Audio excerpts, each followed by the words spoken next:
narizi ko nzavuga narizi. The first time more than Eva, Bob called me more than Kiss FM at Austin. Arumwana mwohereje bararira umwumve. I told him it's okay, tell him to come. Eva yaraje anzanira umusore yavuze ku ndirimbo yitwa Majunda. I told him, please sit, I want to listen to it uhari. I rarely do that, ntabwo ndibabesha, but nayumvise ahari. Then ndamusaba, can you please sing for me? He did. Nibwo nahise mfata telefone, I called Bob, ndamubwira nti Bob, uyu mwana, he is so talented for you to do izi ndirimbo ngo zigezweho ngo za Majunda. When is he coming back to the studio? Arambwira ngo a day after tomorrow. Arambwira najya kuza mumbwire nze. That's what I did. Dukora bindimo indirimbo ya Eva kuri nje mfata nk'ari indirimbo ye ya mbere. Then I'm getting, you know what? I think I have a huge name that can support you become bigger in a very short time. Namwandirega dukore nibwo twapanze gukora indi ndirimbo ya kabiri ye. I was going to have my daughter. I don't know ukuntu Imana ibikora kuba my daughter who's 6, she loved Eva so much. Ajya kuvuka nibwo twakoze ubwo ngukunda.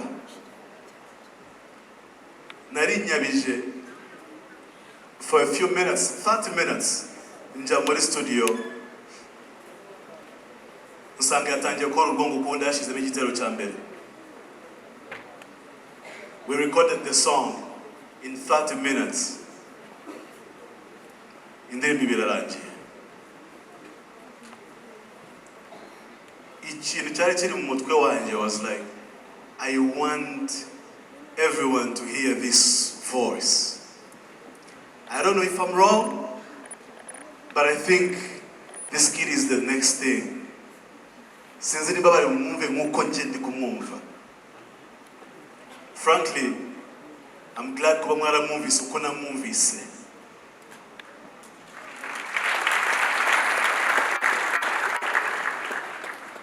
There is nothing that puts a smile on my face. However much mumbabarire kuba byanshimishije, kuba mwinjiye bibagoye, ariko murwana kugira ngo muze mube muri hano forever. This is love. Eva preached love.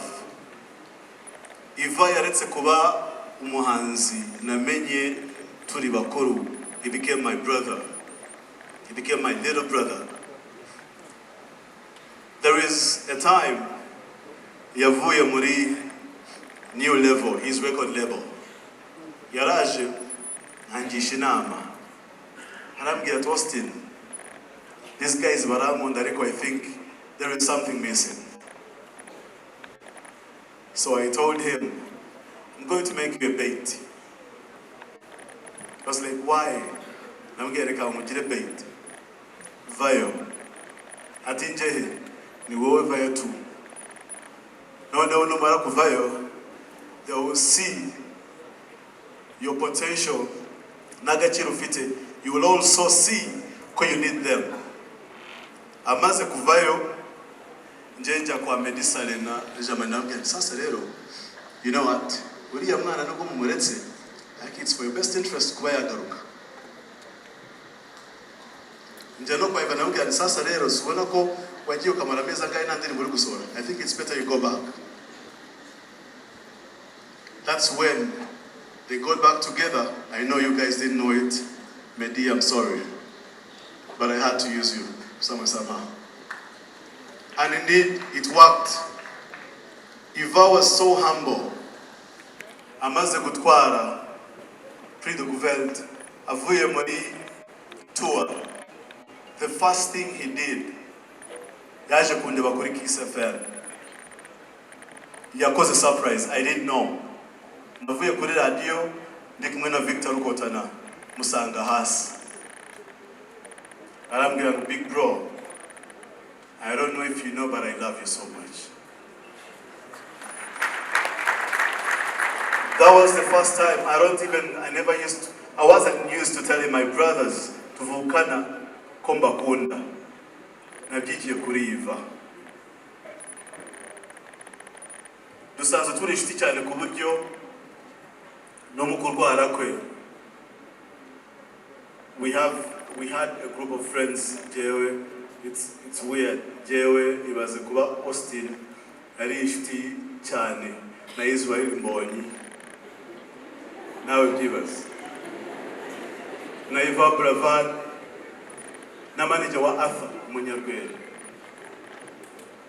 It's crazy, but we were very good friends ku buryo even the last few months we were having trips just to hang out together.